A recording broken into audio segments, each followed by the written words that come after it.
Brian Lewis, your Godfather Wolf. Welcome back to the channel, ladies and gentlemen. Season number 2 of the Howling Mood podcast. I talked about a new direction for the Howling Mood podcast. There's a video out that talks about the new direction. So I'm going to start off by talking about my baby, one of my stories, if you will.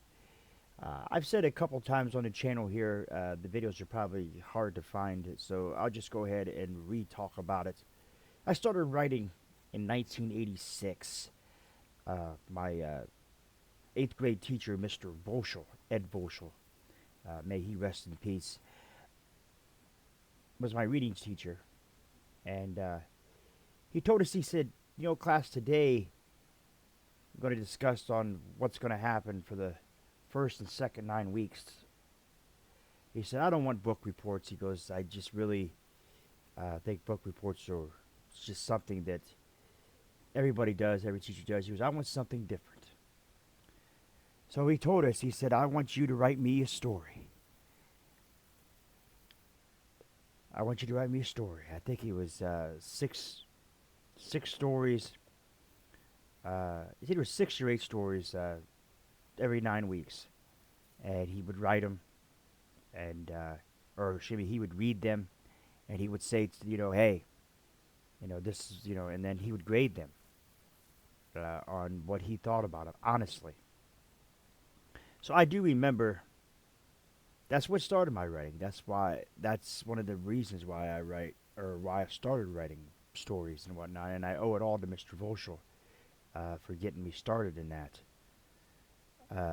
He really motivated me to write a lot of things, and I wrote the Haunted Camp series, Jim Harris and Haunted Camp, a lot of things on the channel. We talk about that, but that's not what we're talking about here. We're talking about the Great Trip series, because that, to me, is probably the best writings I've ever written, next to the Deadly Force series, which we'll get into that later on in the season on the podcasting. So the Great Trip series, it started in 1989. Did the Great Trip series. It started, I think, the summer. Well, no, it was late fall into the, or excuse me, late spring into the summer of 1989. I was just sitting there, come home from school, and when I came home from school, I was like, really, you know, I really didn't have anything to do, didn't have any friends to hang out with. I was just a loner, you know, it was just myself.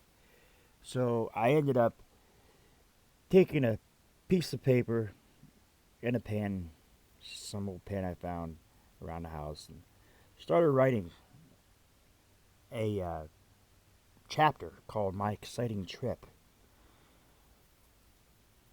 I was 16 years old, you know, and I don't know, it's something just flowed inside of me. I had all kinds of ideas going. I saw a TV show back in the day on WWE or WTBS Superstation. Of course, now it's TBS. They dropped the W, of course. Show that ran from 1985 to 87 called Rocky Road. I used to come home and watch that every day. It used to be on at 6:05. I used to watch that. Or no, it was 5:05. I'm sorry. Yeah, 5:05, because they always had the 5 after, or the 10 after, or the 15 after, is whatever they kind of had. It depended on what the show was and whatnot over there on WTBS. But the show was like, it's in 1985, 87. It was called Rocky Road. It was about siblings who, the parents had passed away, and they owned an ice cream shop on the boardwalk of California Beach. And they inherited this ice cream shop. Everybody come in, order ice cream and stuff like that. And then they'd have like situations that centered around the characters themselves for other things besides running the ice cream shop. You know, kind of like a situation comedy, if you will. I caught it in syndication in the reruns. Like I said, it ended in 87. I caught it in 89.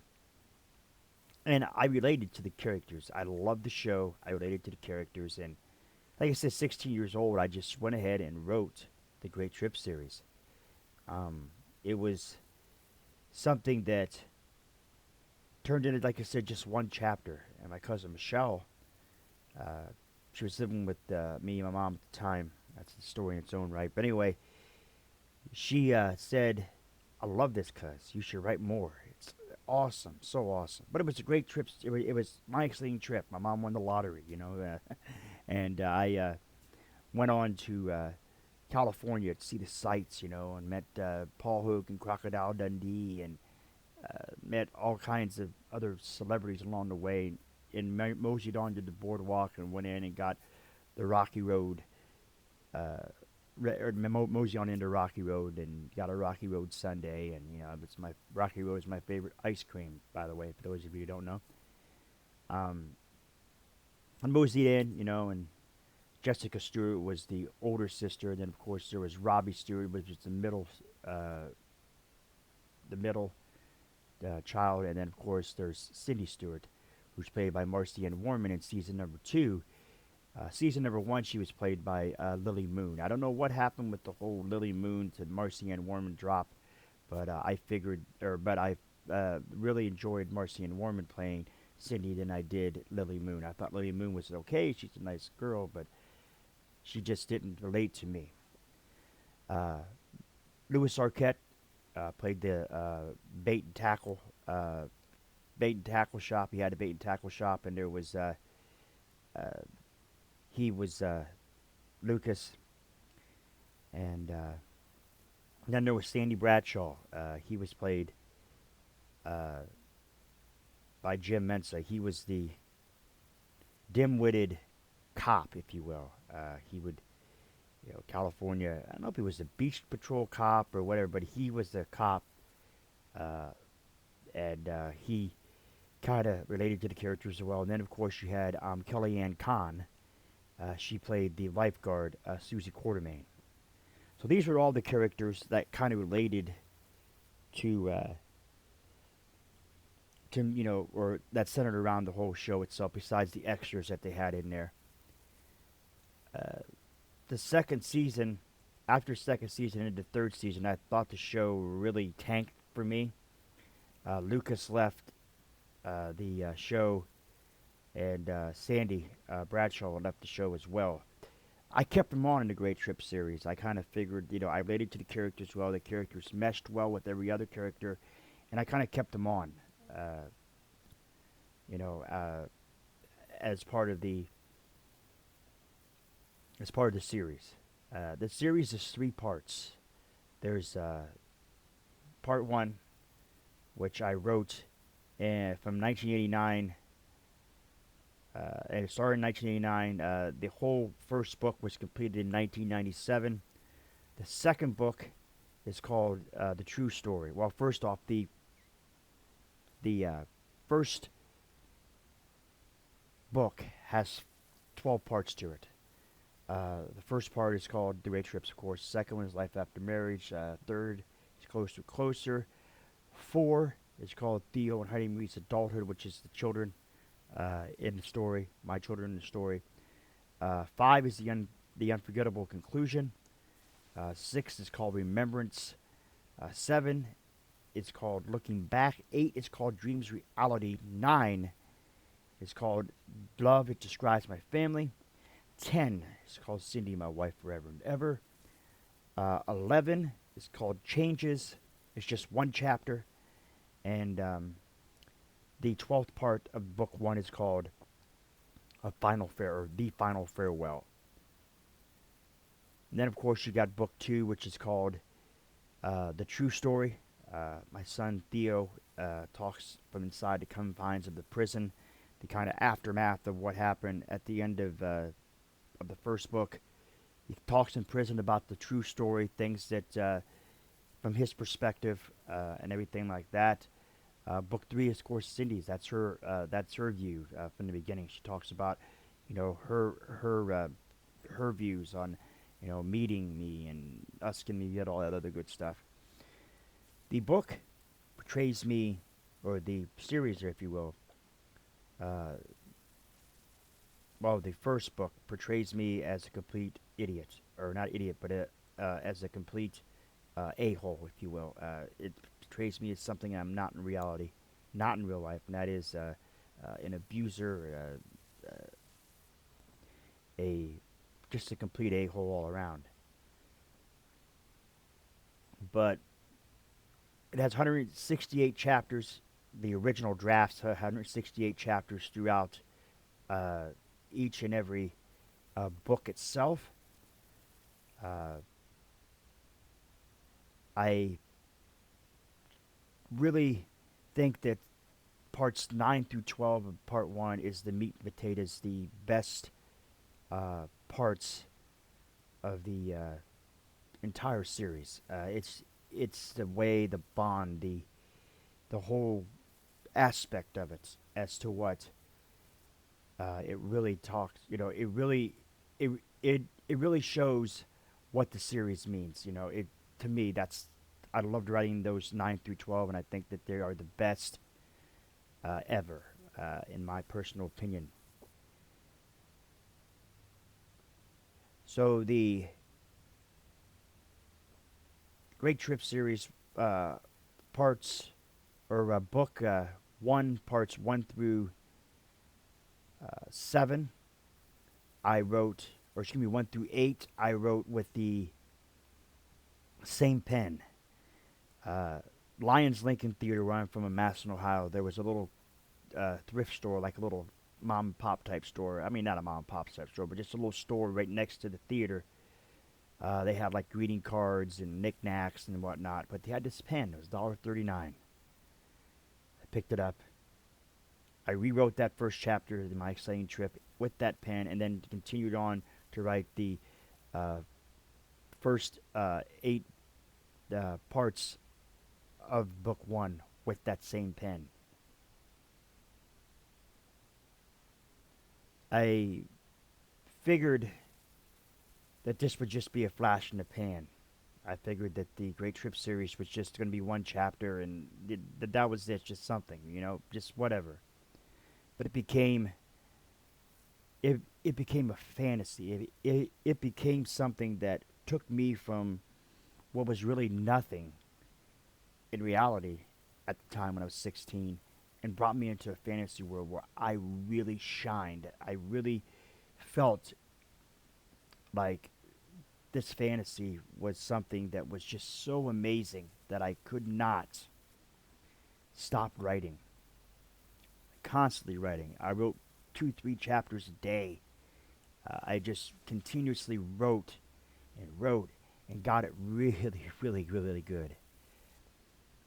I really enjoyed it. But when I went back and rewrote the entire series, or the entire book 1 and the entire book 2, and then rewrote book 3, I revised them. I changed them up a bit. There were some chapters or some parts of the book that really was cheesy, was choppy. It's like, oh, you can tell a 16-year-old or a 16 or 17-year-old wrote this. So it was really something that I decided that I was going to go and I was going to revise them, make them better, make things more believable for those uh, who could relate to a situation. But I look back on it now, and the drafts that I threw aside, I had to do what I had to do to revise it. Like I said, I had to do it.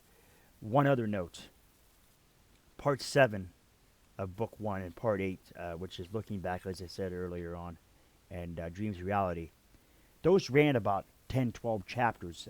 They were just how they ran. But I come home one day from work back in the day, and my cousins, or my cousin and my brother, I think they were like 4 or 5 at the time, they decided to get into my book bag, which I carried along the side. I'm not talking about a backpack. I'm talking about a book bag, or somebody would call it I don't know what somebody calls something, satchel, book bag, or whatever. And they got into it, took part 7, part 8 out, and took them down to the mud puddle, and just splashed them in the mud puddle. I grabbed them out of there. I salvaged whatever ones I could, but then I had to rewrite the series and only wrote them to think 8 chapters. I think they are 6 or 8 chapters. I really had to water those down to move along the series. The Great Trip series has a lot of things in it. It has it has sex, drugs, rock and roll, country music, uh, death, strong language, drug use, alcohol use, use of tobacco. Uh, there's graphic sexual content. It's borderline NC-17. Some would say it could be triple X from the way I explain things in there. Uh, it's it's just something that I'm proud of. I'm really proud of. I look back on it now, and it's probably one of my favorites. Like I said earlier, next to or at the beginning of this podcast, I talked about my uh, Deadly Force series, which, like I said, we'll talk about that later on in the season. But it's something that I'm very proud of, something that I look back on now, and I am enjoyed of the Great Trip series. I really think it's great. I'm gonna leave a link to the in description to my writings page, where y'all can read the Great Trips trilogy. It's on there along with my other stories. It's something that, like I said, I'm proud of. I cannot tell you how proud I am to have written such greatness in my personal opinion. Like I said, I'm being biased, but I love the Great Trip series. I love the way that it came about. I love the way that it worked. I love the way that I was able to just throw in all kinds of crazy, goofy things and still manage to come out with such an amazing novel, amazing trilogy. If you have made it this far, ladies and gentlemen, I do appreciate y'all for listening in. This has been the season 2 premiere of the Howling Mood podcast. We were talking about the Great Trip series, my baby, if you will, my one of my greatest, if not the greatest, book or novel that I ever written. Thanks for watching. Wolfman Lewis, your Godfather Wolf. Ow! I